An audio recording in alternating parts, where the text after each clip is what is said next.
Welcome back, fans of your Free to Go podcast. You know, you keep coming back, so that's telling us that you're enjoying our stories as much as Mark and I enjoy sharing them with you. You know, we've talked, the two of us, and with our staff and our family and friends for years, but now we're getting the chance to actually share it with the world, and we enjoy it so much. So we're glad to know that you enjoy it as much and that you just keep coming back for more. And as long as you keep coming back, Mark, We'll I keep think doing it. we'll keep doing it. We're not going to stop. Right. So we're having fun, and glad you're enjoying it too. I think I'm going to let you start today with a topic. Well, I have an interesting case, and all our cases, I think, are pretty interesting, or at least most of them.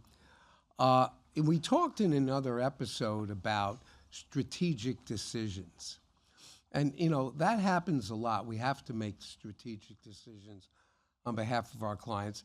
And usually we know what we're going to do, and usually it follows a tried and true pattern. You know, most defense attorneys tend to operate in a kind of a similar fashion, and we go by our instincts. But every once in a while, you got to throw caution to the wind. Right.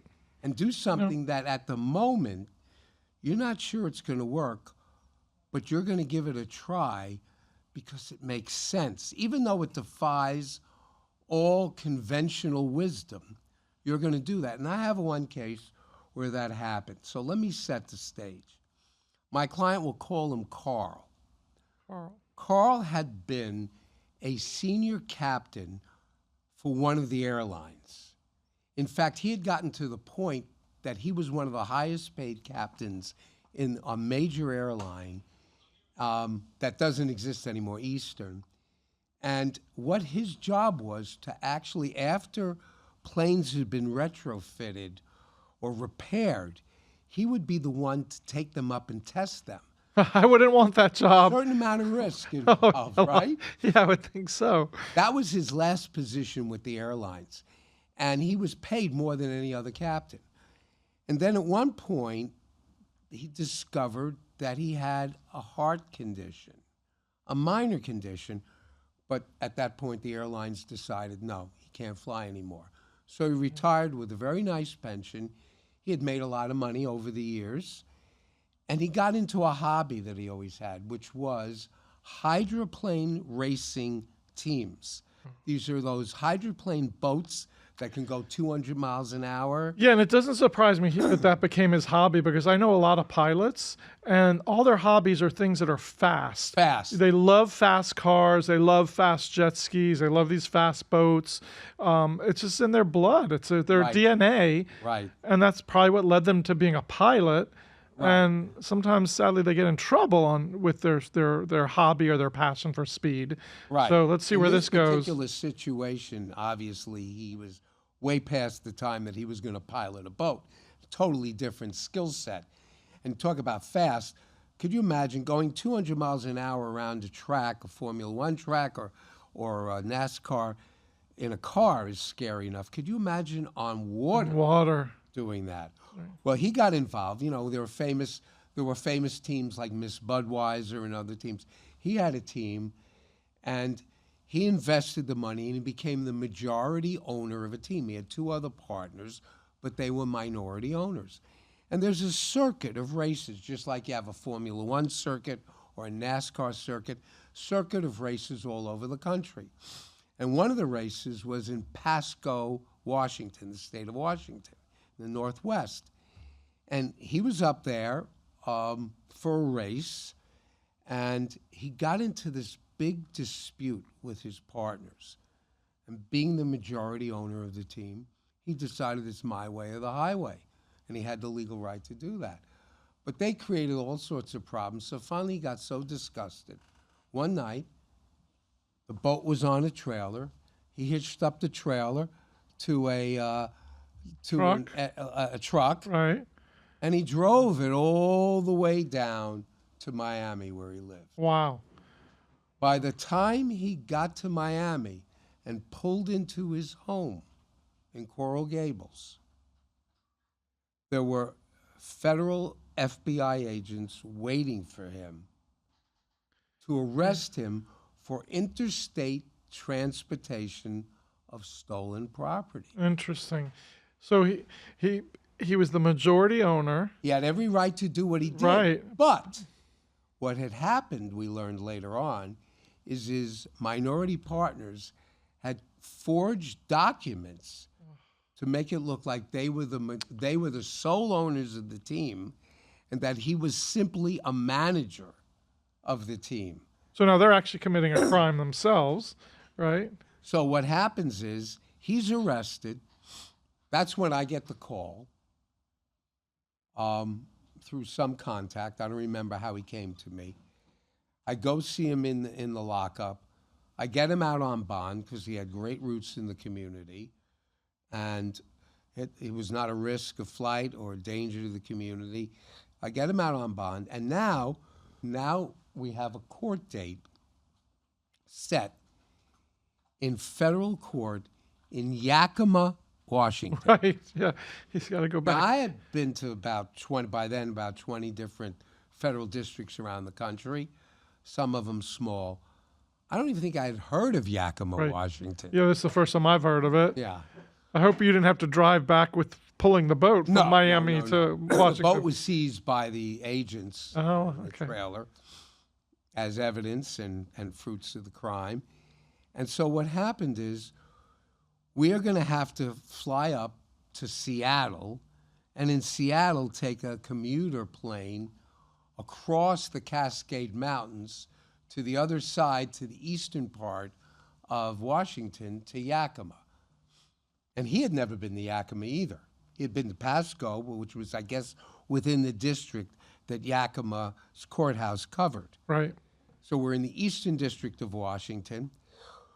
We take a flight on one of the major airlines to Seattle, and it happened to have been a really bad flight, and I started to get a little nervous. But having a senior airline captain next to you explain to you exactly what's going on was great. It's always comforting if you're sitting next to a Calm me down. pilot. So now I'm things feeling that- very right. comfortable. Yeah. We land in Seattle, and then we go to the area of the airport. We're supposed to catch the smaller commuter jet, and it turns out the plane is going to be late. And Carl disappears. I'm waiting for him to come back, and he finally comes back. He says, "Okay, we got a ride." I said, "What do you mean we got ride? a ride?" He said, "I got a plane we're going to take." Is he going I to fly said, you there? "Who's going to take it?" He said, "He's going to fly it." Fly. So he's. I said, "How big is this plane?" He said, "You'll fit in it." Oh boy. So instead of going through a gangplane, a jetway or anything, Sure. we go downstairs onto the tarmac, Tarmac. and there is a single-engine, tiny little Cessna Wow. that had 2 seats in it. Which is probably I very literally different. Get on from- the wing to get in the plane. I get in the plane. That's probably very different from him flying these humongous, Right. commercial jets. And I'm telling you, Yeah. I was freaked out. Yeah, I 'Cause would. I'd be. never been in a plane that small. And even though I had flown 100 times or more Yeah. in planes, nothing or anything like that. But I figure, this guy knows how to pilot a plane. So we get up in the air, and we are flying towards Mount Rainier, which is this majestic snow-capped mountain that you can see from Seattle and everywhere around. And we're getting closer and closer and closer to the mountain. And I'm going, are we going into the Right. mountain? Is This there a could be passageway? pilot suicide or And something. he says, no, you're going to have a beautiful view of this mountain. Wow. Sure enough, it was actually one of the best flights I ever Nice. had. So we land at the airport in Yakima, which wasn't very big. We take a cab, and that should have been the first sign of where I was, because the cab driver was wearing one of those cabbie hats from like the 1950s. Yeah. We check into the Thunderbird Motel, and then after going into our respective rooms, he says, "Let's meet downstairs at the bar." We walk into the bar, and I'm telling you, it was the land that time forgot. Right. You went back 50 years, it sounds like. The women were wearing beehive haircuts Oh, my. and miniskirts, not because they were in now, they just hadn't gone out Right. yet. They were Yeah. from the 70s. Well, we had a very lovely evening, and then the next day we're going to the federal courthouse for a 9 o'clock hearing. Now, in a lot of the smaller jurisdictions, The federal courthouses were still at that time in the old post office building. Even here in Miami, the original federal courthouse is the old post office building. Yeah. And then eventually they built more modern buildings over time. Well, in Yakima at the time, it was still the old post office building. So we park nearby. The streets are fairly empty in the small downtown. And we start walking up the steps, and we then go pull on the door. It's locked. This is like 10 to 9 in the morning. Right. You have a hearing in 10 minutes. So what happens? We're waiting, and we see this gentleman walking up the steps in a sport jacket and a shirt, no tie. And he pulls out a set of keys, and he opens the front door, and we follow him in. We say hello. I think he's maybe a janitor or maintenance clerk, guy, a clerk of court. Somebody. He turns on lights in the big hallway. Yeah. And he's walking down, and I look at the little sign that shows on the wall where the courtrooms are. And I know I had to go to courtroom number 2, and it's on the 2nd floor. And he's walking ahead of us, and he's walking up the stairs. I figure he's going to open the courtroom for us. And as we follow him, we go up, and as we get near the courtroom, sure enough, he unlocks the courtroom, walks in. We follow him in, turns on the light, walks over to the bench, takes off his jacket, puts on the robes. Come on. He's the federal magistrate. He's also the security guard, it sounds like. Probably. He does it all. So what happens? He takes sits down at the bench. There's no court reporter there. Wow. There's a tape recorder. He hits the button on the tape recorder. Like he bought it like Radio Shack, right? Like this little... Announces, so we're here for United States versus Carl, whatever his last name was. And counsel, make your appearances. So I announce the Mark on behalf of the defendant who is present. And he says, okay, what do we got? And I look around and said, there's no U.S. attorney. Right. I said, Your Honor, I don't know how we can proceed. There's nobody from the government. He says, oh, he's on an Indian reservation case in Spokane, but he said, go ahead. So the judge is the security guard, the maintenance guy, the judge, and now he's going to play prosecutor, too. Well, Now, this is small-town lawyering. I've seen it before. You have it's to hilarious. understand that I came armed with a pile of formal motions that you file in these cases, typically. He's thinking, And I've I'm got saying this. to myself... No, we've seen this, by the way, where I've got a lawyer from Miami, big city lawyer coming in, New York, L.A., Miami, wherever, the big city. They always have that kind of that little prejudice. So a big city lawyer. Yeah, it's hometown. We're going to hometown. You've got these documents. You're ready to start filing rapid fire of motion. And I look at my pile of documents. I look at what's going on here. And, he says, so what do we got? And I said, well, Judge, I was going to file these pleadings, but I don't think I'm going to file them as of yet. My client's here to be arraigned, so the arraignment's a formal procedure, pleads not guilty, and it gets assigned to a federal judge. And the government has certain responsibilities, turning over what we call discovery, their evidence. And then it's set down for a hearing at some time in the future. Right, that's the definition of an arraignment. Right. The charges. And that takes 2 minutes? Right, 2 minutes. 3 minutes? You're told what the charges are. You announce who your counsel is. The counsel announces not guilty. You request an exchange of discovery. That process to begin. And we set a new court date. Right. It's a quick hearing. Now, here's the thing. Back then, before COVID, and now we do things a lot of times by video, I would fly across the country for a 3-minute hearing. Yeah. Because I had to be present. Right. My client had to be present. And that's a big expense to a client. Enormous expense and enormous amount of time that you are out there. Out of the office. Out of the office and can't work on other things. And so now, ever since COVID, the world has changed. When COVID came in and they were doing things remotely, everybody realized, wow, this is a sensible way to go. Right. So a lot of times you can make appearances remotely, especially when you can indicate to the court it would be great expense, significant amount of time lost. So, but that back then we didn't have. And that. you and I have talked about that, new opportunity of Zooming because of COVID. Right. But and for an arraignment, it's perfect. Yeah, because there's nothing that's going to happen. Right. You need to be. Whenever there's some substantive, we both agree, Right, be you in wanna be in person. person. It's all about getting in the hallway with the prosecutor Right. face to face and really working your case. And Of course, in front of a jury, you got to be. you have to be there too. Yeah, I don't think Zoom will ever replace criminal defense lawyers for trial. Will always be in person. Right, I agree. So anyway, we finished that 3-minute hearing. The judge then goes, takes off his robes. We walk out, hits the lights, closes and locks the courtroom. Didn't seem that there was anybody else in the You were building. the only case on the docket. Probably. And we walk out the front door together. And as we walk out the front door, he says to me, "Do you want to come to my law office?" Law office? He says, "Yeah, I'm a part-time magistrate. Wow. We don't need a full-time magistrate here. So come to my law office. We'll sit down. We'll have a little coffee and talk. And, of course, not about the case. Right. And your client will sit in the waiting room because it wasn't appropriate for the client to be in there. Of course. He just wanted to talk to a lawyer from Right. Miami. And Yeah. We all like talking to each other. now Yeah, it's different- lawyer to lawyer. It's no longer Yes. judge to lawyer. Yeah. So we go to this office, a small office. I go into his office. He's got a lot of interesting photographs. He's got like a moose head or a buffalo head. I forget what Right. it was. It was, a very interesting office. Reminds me of my cousin Vinny. Right. Right. And we sit down, we're talking, and my client's sitting in a waiting room that you can actually see through a small window in his office into the waiting room.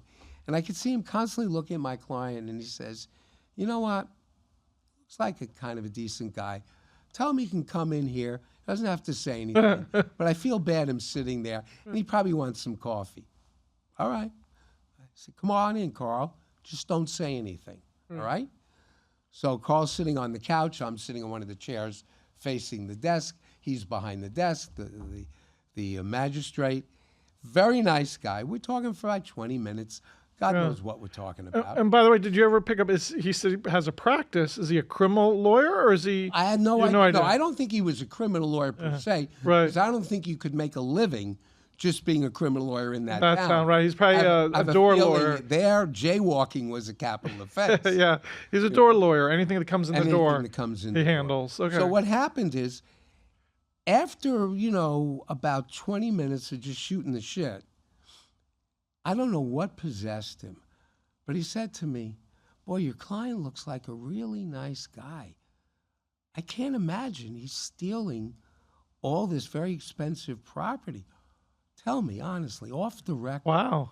what I'm not going to be the judge on the Right. case, Yeah, and just so so I'm not going to make a decision. I've done my part in arraigning your client." right, so our listeners understand. In federal court, you have a magistrate, who's a judge, but they're Junior- sort of they're a a junior junior judge. They go a magistrate, and they do a lot of the administrative And work. the preliminary hearings, Yes. motions. Yep. And then- Sometimes you can even consent, both parties can consent to having the case heard by the magistrate. right, and actually, But generally speaking, you're in front of the district court judge. right. So that magistrate does some stuff, and then the actual judge, the federal judge, takes the substantive aspects of the case usually. Right.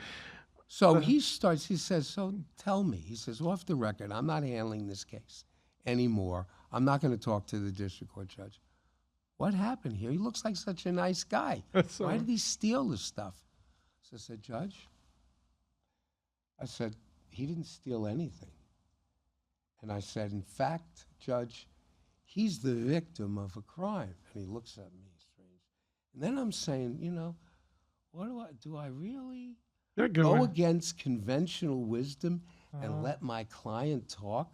Even though this guy's no longer officially on the case, Right. if he makes an admission to my client, to the magistrate, theoretically, no matter what the magistrate says about off the record, Right, off the record. it's There's always on the record. yes. There's no such thing as There's off the record. Exactly. No such thing as off the record. Right. So, but I'm saying to myself, we have such a good case. I came with the actual membership LLC documents showing that he was the primary managing member and the majority owner of the team. Yep.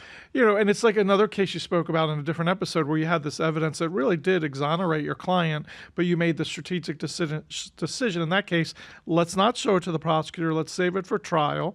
You actually used it there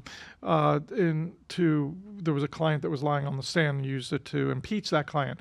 And that decision was, let's hold it for the trial. So now you're This sitting here time, with the now I'm saying to decision, myself, I'm let's up show our there, hand. flew forever to Right. get there, risked my life in a two-seater plane, went to the land before time that night before, and now I'm in this very down-home district. I said, you know what? When the magistrate said to me, so what really happened in this? I said, you know what? I'm not going to be the one talking. Right. I turned around and I said, Carl, tell him what happened. Right. And Carl lays out the whole story. Now, any defense attorney would usually say the last thing in the world you're going to do is let your client ever talk. Correct. It's almost tantamount to legal malpractice. Right. You just don't do it. And all the police and judges, they understand and respect that. But I think it was showing tremendous belief in your case by saying to your client, Well, I knew I had the facts. right, And more importantly, just the setting. Sometimes the change in the setting right, makes a difference in your attitude and your decision making. I'm in front of this guy who really did want to listen, seemed like a decent guy, and it was just a perfect setting because he kept saying things like, I just can't believe your client would do something like this. So he seemed to be amenable to listen. right, And I took a risk, right. but a Because calculated you'll make risk. sure you're not being homeschooled there. Right. Right. And what happened is, so Carl starts telling the story. And as he's telling the story, he's pulling out documents. And the document that was in the court file, which had a copy of the forged documents, had a forged signature of my client on the management contract. Right. And even though that was at the courthouse, I had a copy of that, and I showed that, and I compared that to his actual signature. Right. That's easy. Yeah. In That's fact, easy. I showed the signature on his license. He had a checkbook. He had some canceled checks with him. Yeah. I showed that signature. So what happened then is he looks at it, he listens to my client's story, and now he sounds convinced. The next thing he does is he picks up the phone and he calls the local FBI agent. Wow.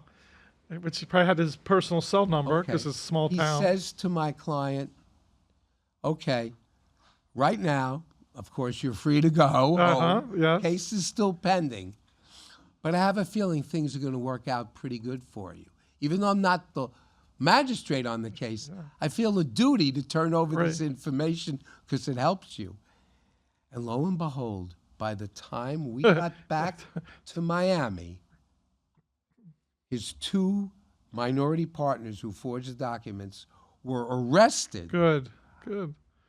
Yep. The case was then dismissed against Carl, and Carl was asked to testify Of course. against them. Right. Wow. What a story. So what a reversal, Right. okay? All because we didn't wait for the trial. Right. We didn't wait till later on in the case before anything got rocking and rolling. We decided to take a calculated risk, and Carl was just a decent guy. This magistrate was an honorable guy, and the facts were the facts. Yeah, and it shows that, a lot of people think, how can you represent guilty people, right? Not everyone accused or charged or arrested for a crime is guilty. Right. And meanwhile, this gentleman, Carl, had to sit in jail when he was first arrested. He had to pay a lot of money. You're not cheap. Know that. So he had to pay a lot of money. Inconvenient, the fear, the anxiety, the stress, for while the case was pending, even though it was short thanks to your, judgment call there.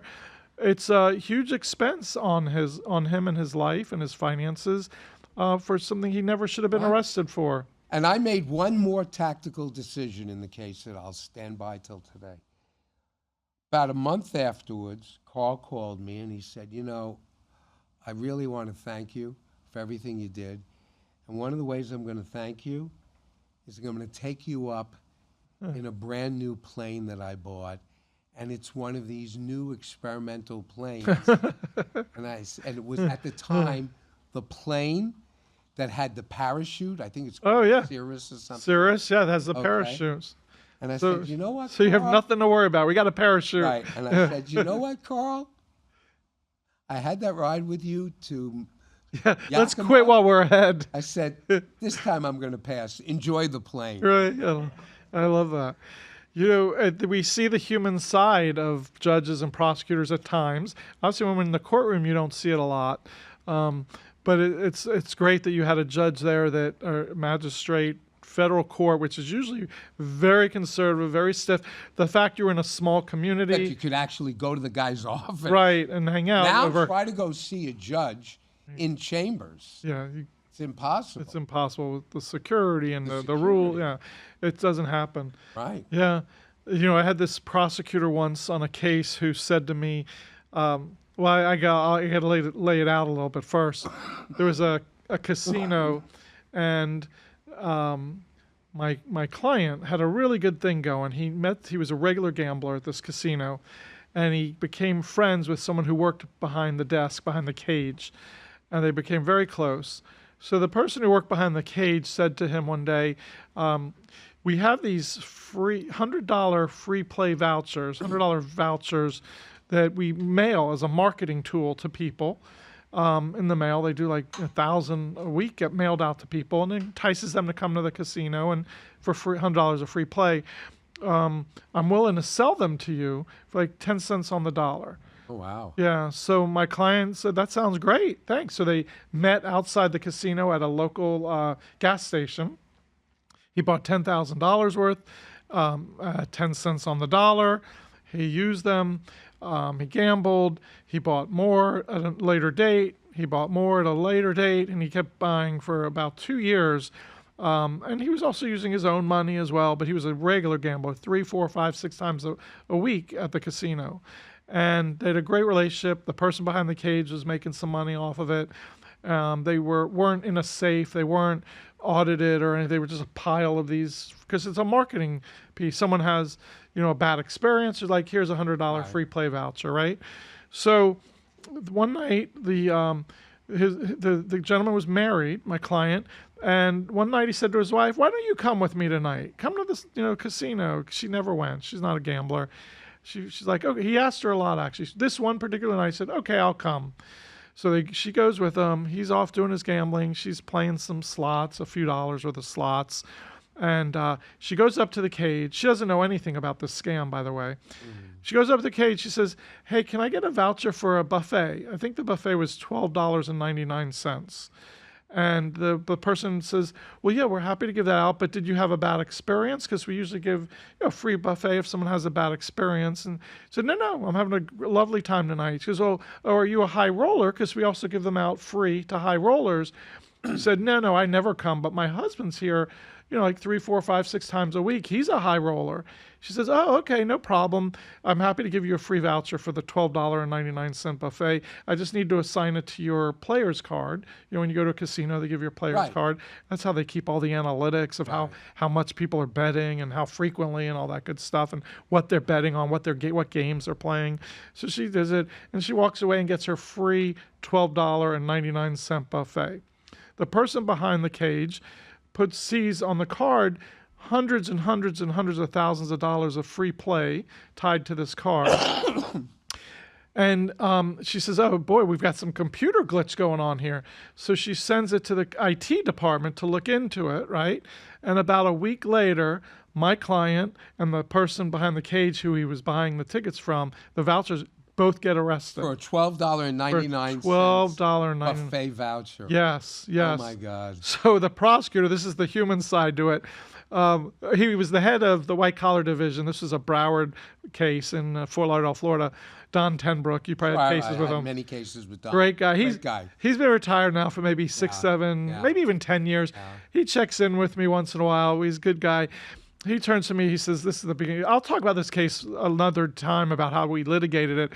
But he says, "Guy, right out of the gate, I have the perfect resolution for you. Why don't you go to your tell him I'm going to put him on house arrest for a year because I know he's going to want to kill his wife more than anything in the world over this, and the fact that he's going to have to sit there for 365 days under the roof with her will be worse than sending him to prison for 20 years. So here's brought along That's humor. a wild case. Yeah. You know, there's so many interesting, crazy stories how things happen. Just out of the blue, people getting caught and doing things out of the most minor situation that they never anticipate. And it's, I think, one of the very interesting topics that we should get into, and I'm sure we both have cases like this. We talk about the strange ways that our clients get caught. Right. The very strange ways that law enforcement or somebody catches on to something that the client has very carefully tried to construct a crime, and yet they do something stupid. Right. You know? Yeah, or often after the fact, like the Martha Stewart case where they were investigating her, and she actually wound up getting arrested for lying during the investigation. Well, that's the other Like, interesting thing. You know, when I was talking before about letting my client talk, you know, 999 times out of 1,000, you never want to do that. And people don't realize that when they're under investigation and the government agents come to talk to you, even if they can't necessarily prove the underlying crime, if you tell them something false, that's a separate federal crime. If they can prove the falsity of that, that's making a false statement to a federal agent, a federal official, it's a crime. And in fact, if you notice, during at the very high level of administrations, you've got a lot of people who wound up pleading guilty to that crime. Right. Yeah. It's very often not the crime you're being investigated for that gets you in trouble. It's the cover up or what you do after that crime that gets you in trouble. It's really right. So, you know, basically, you tell your clients not to talk. And it's interesting, you said something before about, you know, when agents come and your clients are told to clam up. Can't tell you the number of times I've told people who are under investigation, listen, if agents come to talk to you, tell them you're going to call your lawyer, and your lawyer will contact them, but you're not going to make any statement. You're not going to answer any questions. And even though you tell them that, I'd say a fair number of times they don't follow that advice. And the reason they say they don't follow that advice, because they think they're going to look guilty if they're not answering questions or not making a statement. They think they're going to look guilty. That's right.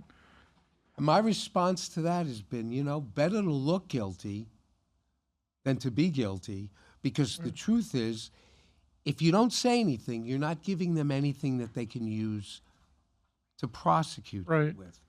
But if you say something, you've potentially made their case stronger against you, or at a minimum, you've made a false statement that they can prosecute you for, that they can prove that.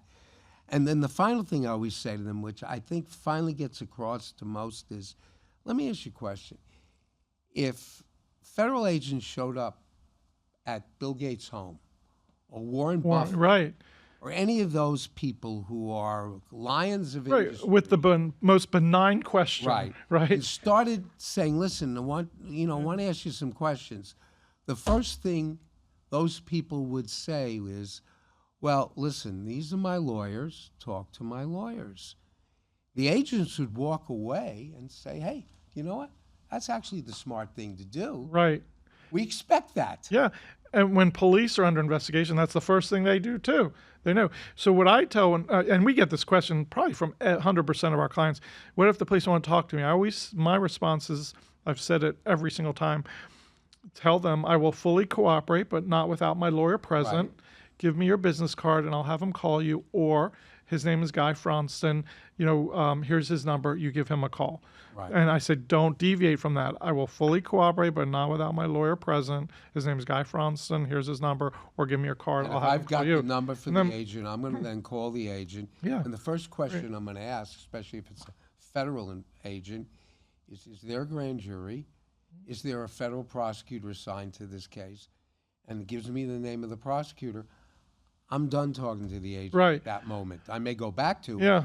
but and if the agent is talkative, maybe ask them a few questions, but generally they're not at that stage because they just want to learn information, they don't want to give information. And I'll call the U.S. attorney and then find out where the thing is at. Right, and the state case versus the federal, like you said, U.S. attorney, it's very interesting. The state case, the police work the case up kind of at the direction. The prosecutor gets involved after an arrest. But federal, these, and the police at the state level are just police. The federal level, these agents, or they're agents, not police, they're agents, are highly educated, super smart.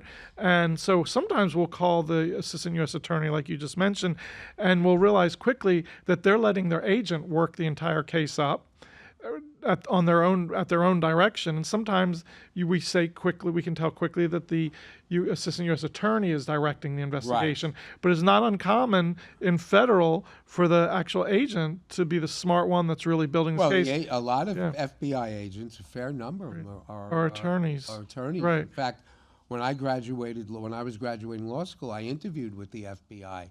Right. And the only reason I didn't carry it further is I asked them a very point-blank question. Do I have any control over where I will be assigned? And they said no. Right. And I said, well, that's a deal breaker. Right, yeah. Thanks. I don't want to be stuck in Yakima. Yakima. Come full circle. Well, Yakima's probably a very nice place. It sounds like. I don't want to in any way insult anybody, any listener from Yakima. Right. Hey, the one person there was a real gentleman. Excellent. But I want to touch on one thing you mentioned, though, about talking with the police and how our clients are so often, they think it looks guilty. So I add one more thing when I talk to them. I say, because they'll say to me, but then they'll think I'm guilty if I shut up and won't talk to them. And I say, when we're kids, we're taught that the police are our friends. I say, but that's an incomplete sentence. The real sentence is the police are our friends until we're the suspect of an investigation. Right. Then they're no longer your friend. Then they are investigating you and they're trying to gather information to use against you. So don't get fooled by that. Yeah. And I have a pretty detailed discussion with them because I realize that they're going to feel compelled to talk. Sure, they're afraid of looking guilty, but who cares if you look guilty? Right. They can't, if an agent believes you're guilty, if he thinks you're guilty, that doesn't carry over to proving you're guilty. He has to have proof. Right. And so I'll talk a lot about that with them because I really want to dig their feet in the sand that they are not going to talk. And I'll even say, there's some U.S. Supreme Court rulings that say someone can invoke their right to remain silent, the Fifth Amendment right. I'm not going to talk without my attorney, but then they can withdraw that invocation. You can always change. Right. So cops and agents are trained to keep a dialogue going. So what they'll do when they'll come to ask about, some money that's missing, and they'll say, I won't talk about my lawyer, and then they'll say, okay, no problem, I respect that. And they'll start another conversation before you know it. Yeah, did you go to the Miami Dolphin game last week? What, that fourth quarter touchdown was unbelievable. They befriend, and I share this. I think they're going to befriend you. They're going to talk, what a beautiful home you have, and next they're thing doing their job. Right, and the next thing they'll say, hey, you seem like a nice guy. Just tell me what happened so I can close out my file.